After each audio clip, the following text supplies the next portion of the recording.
If you're new to the channel, subscribe and turn on notifications. New content is released every Monday, Wednesday and Friday.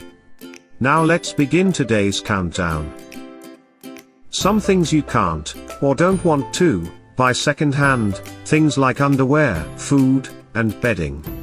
But when it comes to everything else, rich folk are the first in line to get a bargain by buying second-hand. Most significantly, rich people tend to not buy cars brand new, understanding the horrendous depreciation that occurs in the first few years of a new car, or if they do buy a new car, they tend to own it for at least 10 years, ensuring they get the full value out of it. Rich people love antiques, which are not always particularly expensive, and second-hand furniture, but most importantly they love the value of buying second-hand.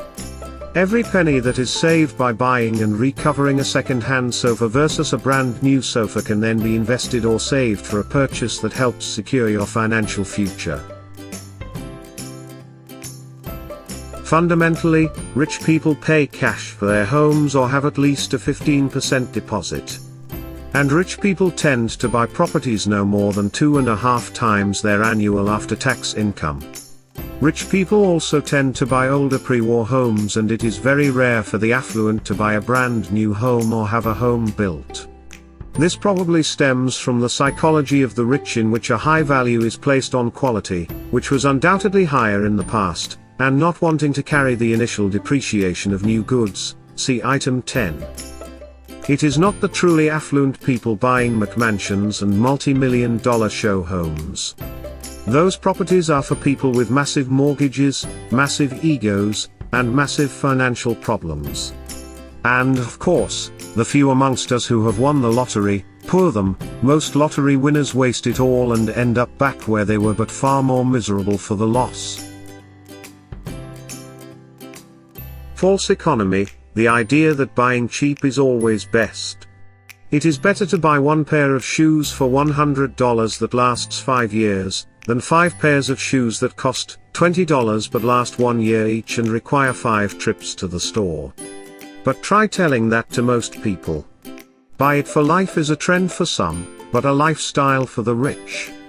Wealthy people will spend time investigating important purchases before they make them, to ensure that they are buying something that will last as long as possible and, ideally, retain some of its value. This is why a rich man will buy a $1,000 suit, a price that seems exorbitant to most of us. But in the long term, a suit in that price range will last for decades. And if the man, or his wife, is able to repair their own clothes, they can last a lifetime. When Prince Charles married Camilla Parker Bowles, he wore a 30-year-old suit with patches in it. But he still looked amazing. Prince Charles has the reputation amongst men's clothing connoisseurs of being an extremely stylish man. Human psychology is crazy, so to speak. In study after study, people who were offered $5 now, or $10 in 2 months chose to take the $5. We all seem to have something wired slightly wrong in our brains, because clearly the $10 offer is the best choice, barring such things as an immediate need for money. Rich people aren't plagued with this problem. The wealthy will wait months, and sometimes even years, to get the really best value they can for something. That is how the wealthy survive such disasters as the 2008 property crash. The people who were hurt most in that crash were the people who had bought houses they couldn't afford or used free money from the bank to build up a property portfolio in a get-rich-quick pipe dream.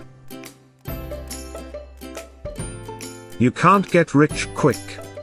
Rich people spend their lifetimes building up their wealth, by scrimping and saving, and following the other patterns described in this list. However, there is more of an incentive to not retire when you're rich. Most wealthy men own their own business, small or large, and when you are self-employed you are far more motivated to keep working because you tend to be passionate about a business you own. This is compounded by the fact that the affluent tend to like to keep busy, and retirement can be a dreadful bore for a person like that. And let's face it, the whole concept of retirement is really a modern adjunct to the 9-to-5 working lives we are all educated to strive for. By looking forward to retiring, we can take some comfort in the drudgery of our daily toil for the financial benefit of others. Frugality is not just financially sound, it is environmentally sound. When a person is extremely frugal, they tend to waste less. My grandmother kept every piece of string from every parcel she received, and every bag from shopping. She didn't do it because she was a crazed hoarder, she did it because she knew she would eventually have a use for those things, and when that time came, she wouldn't need to buy them. Being frugal can be hugely enjoyable, and the amount of money you can save just by being a little cautious with each expenditure can be astronomical. It is not for no good reason that the old adage arose, "A penny saved is a penny earned." Fun fact, the somewhat trite proverb "a penny saved is a penny earned" was first recorded in 1633 in George Herbert's outlandish Proverbs as "a penny sparred is twice got." Less poetic perhaps, but certainly more to the point. In the book The Millionaire Next Door, The Surprising Secrets of America's Wealthy, which I can't recommend enough, a number of millionaires were studied to determine their habits. Almost all of the men surveyed stated that they spent more time clipping coupons than they did shopping. It was a very common feature of the rich that at least one of the partners in the relationship was extremely mindful of overspending. We may not all get to feature on the reality program Extreme Couponing, but we can definitely do our bit to get the best price for the things we actually need.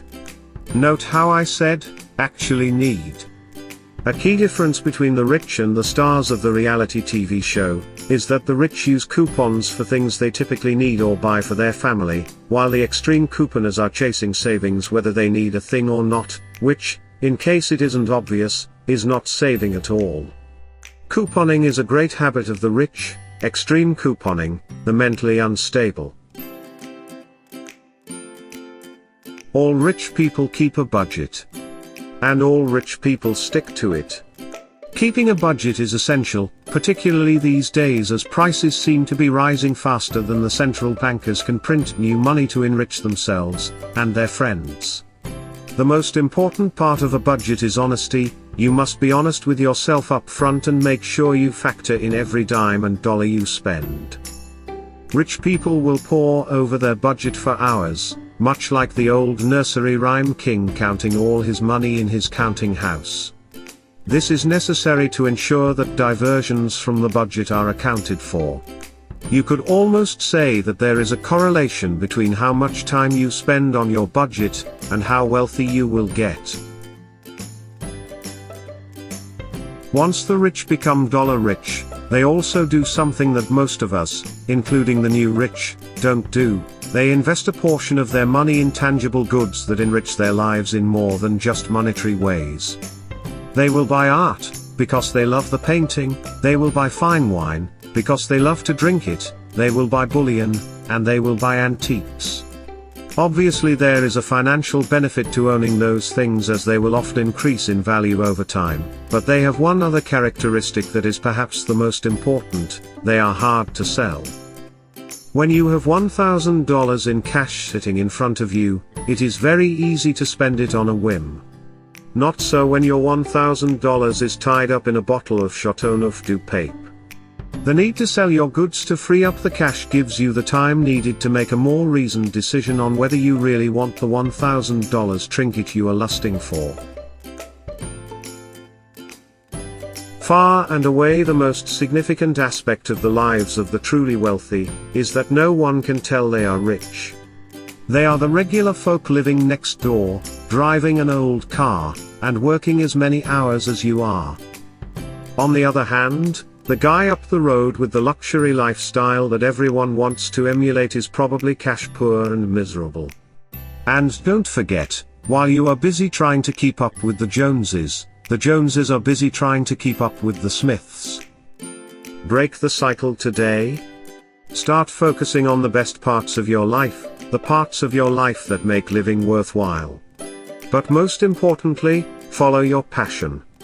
At the end of the path down which your passion takes you is the true pot of gold, happiness.